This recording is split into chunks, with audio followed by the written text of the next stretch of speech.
Hey guys, Soldiers for Christ here, doing part 2 of How to Debate an Atheist.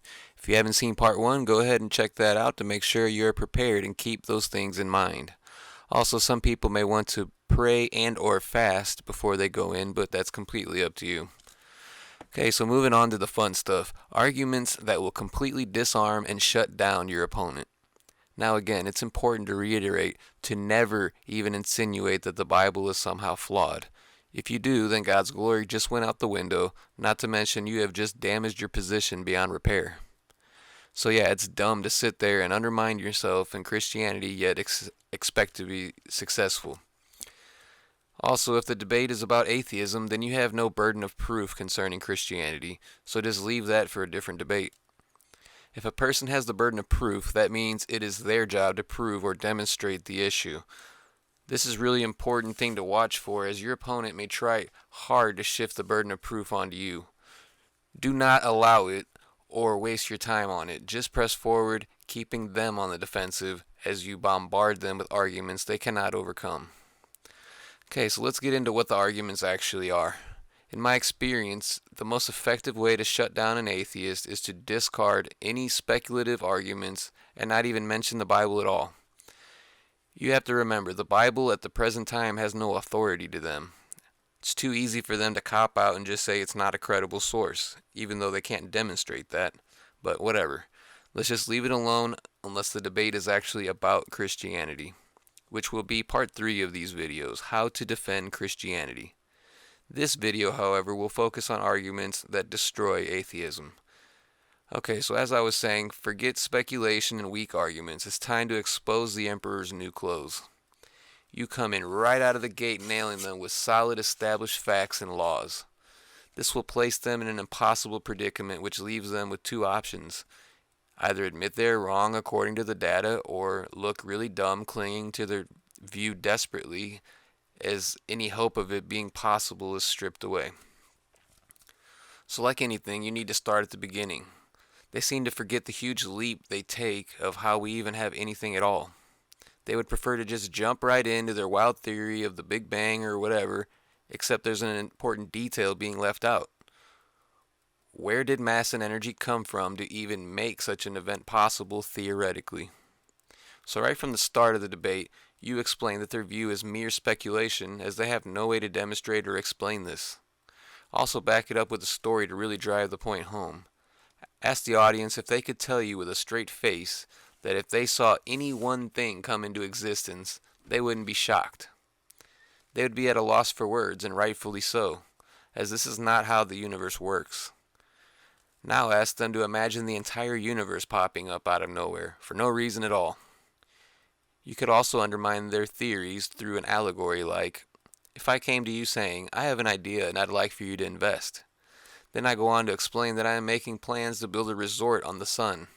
Would you like to invest? A sane person with intelligence would say no. Why? Because there is no reason to believe that it's even possible. It wouldn't matter much if I had some nicely drawn up sketches of some beautiful architecture, because again, there's no reason to even believe it's even possible. Now at this point you can drive it home by stating the different laws being broken to accommodate these wild theories. If you have to write them down for a later restudy, go ahead. Number 1. The law of conservation of matter, which states matter can be neither created nor be destroyed. Number 2. The law of conservation of energy, which states energy can be neither created nor be destroyed. Number 3, the second law of thermodynamics, which basically says that things don't improve on their own, but rather wear down with time. Number 4, the law of angular momentum, which states that the angular momentum of a system remains constant unless acted on by an external torque. This is relevant to disproving the Big Bang because we would expect to see everything spinning the same way, which it doesn't. So that's 4 solid, basic, important laws that disagree with the atheistic approach. Now let's throw in some math. Some call it the fine-tuning argument, but unfortunately some people will incorrectly use these figures to say God must have had a part in the Big Bang, instead of just flat out that the Big Bang doesn't make sense, period. You could take an approach like, did you know that the odds of us having the conditions needed to be life-permitting are 1 in 1 novemdecillion, which is 1 in 10 to the 60th? If possible, I would use a blackboard or something and actually write out the 1 followed by 60 zeros to let the figure really sink in. Oh, but wait, this actually only takes into account gravity. Obviously, there are many other variables to consider, such as if we're talking about the Big Bang, the odds of the expansion rate are 1 in 10 to the 1/20th, which I wouldn't even take the time to write out, but I would just point out that it's twice as many zeros. Then comes the real whopper of a number: mass and energy evenly distributed to a precision of 1 in 10 billion to the 123rd, which is an incomprehensibly large number. I would drive this point home by saying it is believed that the total number of atoms that exist in the entire universe is 10 to the 79th. So if this was a lottery, even if you had a ticket for every single atom believed to exist, it would still be virtually impossible to win. So at this point, you have used fundamental scientific laws and math to support your position. Now let's throw in some logic. The 3 laws of logic are as follows. The law of identity, P is P. Number 2, the law of non-contradiction, P is not non-P. Number 3, the law of the excluded middle, either P or non-P. Okay, so now let's plug in state of nothingness in the place of P. It should look something like this. Number 1, a state of nothingness is a state of nothingness. Number 2, a state of nothingness is not a non-state of nothingness. And number 3, either it is a state of nothingness or is not. As simple as all that is, you'd be surprised how many atheists there are who not only say they have good ideas but would proudly tote it around under the disguise of solid science, when actually it's flawed all the way down to its very core.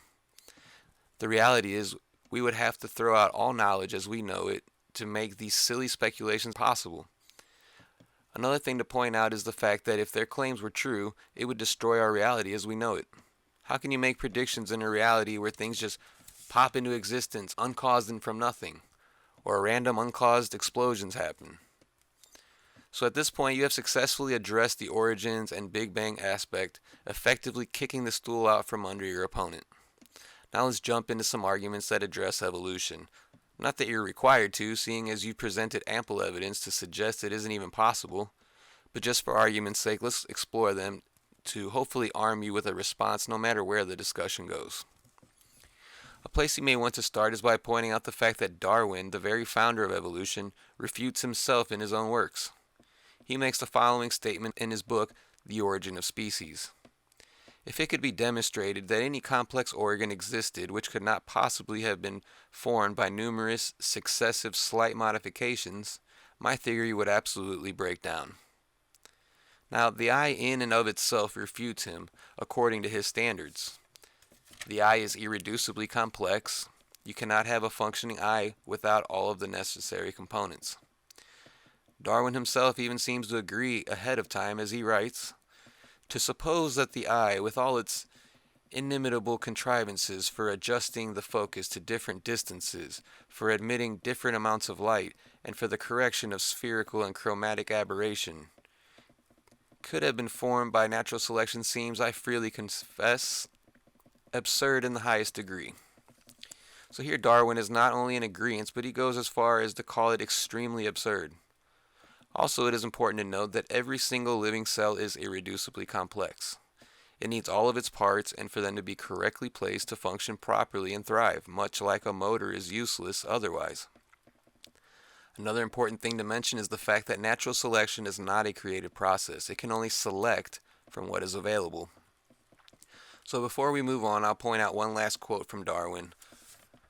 When speaking about the eye on the tail of a peacock, he states that these ornaments should have been formed through the selection of many successive variations, not one of which was originally intended to produce the ball and socket effect, seems as incredible as that one of Raphael's Madonnas should have been formed by the selection of chance daubs of paint made by a long succession of artists, not one of whom intended at first to draw the human figure.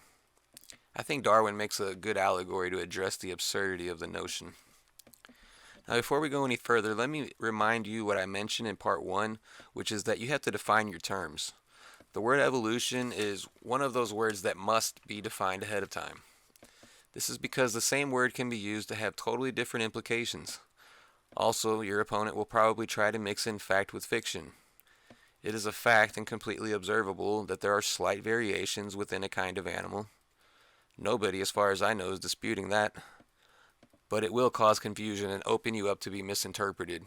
Not to mention, this is where your opponent will try to slip in evidence of facts and combine them to seem as though there is evidence for fiction also to the unwary listener. Now, microevolution is a tricky term, but it simply means the slight variations within a kind that we know to have set limits. Macroevolution, on the other hand, is very different. It is the notion that one kind of animal can become something totally different if you only give it enough time through mutations. Also, the notion that all existing life comes from a common ancestor, a bacteria, or whatever they consider to be a quote-unquote simple life form. You should also be aware that mutations are not inherently good things. Not to mention that it only comes from scrambling already existing information or a loss of information. There has never ever been a gain in information observed. This could very well be the strongest argument against evolution because adding new information is vital to the theory. Everything revolves around starting with something quote-unquote basic and through mutations having it become bigger and better, completely different, which implies huge amounts of information being added over time. As you may be starting to see or already knew, these wild theories just don't hold any water, regardless of where you turn. DNA is an interesting thing to look at too. Not only is it incredibly complex, but it is information. Every living thing has to have the ability to store, transfer, and interpret information. So even if you were kind enough to grant them free energy and mass from nothing, it still wouldn't account for information. So here's a good place to bring in the natural laws. These are laws that exist if the truth of them can be verified repeatedly in a reproducible way. The law of life, or biogenesis. Life always comes from life. Number 2. Fundamental Law 2. Information is a non-material, fundamental entity and not a property of matter. Number 3. The second law of information. Information can only originate from an intelligent sender. These are all laws that anybody can test and observe on a daily basis. If your opponent contests any one of these laws, then ask them for an example of any exceptions. If they respond with DNA, then this falls under the affirming the consequence fallacy, because it's the issue at hand. A fallacy is basically a mistaken belief that is flawed because of invalid or flawed reasoning. The different fallacies are very useful to learn if you plan on taking debating seriously. Another angle you can use is the fact that we even have logic at all and morals. Both of these things are objective and not subjective. Subjective being something that is a matter of opinion, objective being something universal that is not a matter of opinion. An atheist cannot give you a good explanation as to why these things exist. Keep in mind that from their worldview, we are just mere bags of chemicals reacting on each other. So to them, you aren't anything special and you have no soul. Your thoughts are nothing more than chemical reactions. So in this reality, they so desperately want, they've reduced themselves to a worthless product of chance, an accident. There is no such thing as a right or wrong or true or false chemical reaction. A chemical reaction just is and doesn't fall in either category. Therefore, an atheist to debate something is pointless. After all, there would be no right or wrong, and they have no reason to even trust their thoughts at all anyway. So, I'm going to go ahead and wrap this video up as part 2. I'm going to go ahead and do part 3 also, which will be how to defend Christianity. And I'll be looking into some more arguments and whatnot that I can go ahead and add in for you. So keep a watch out for that. Thank you for your time, and God bless.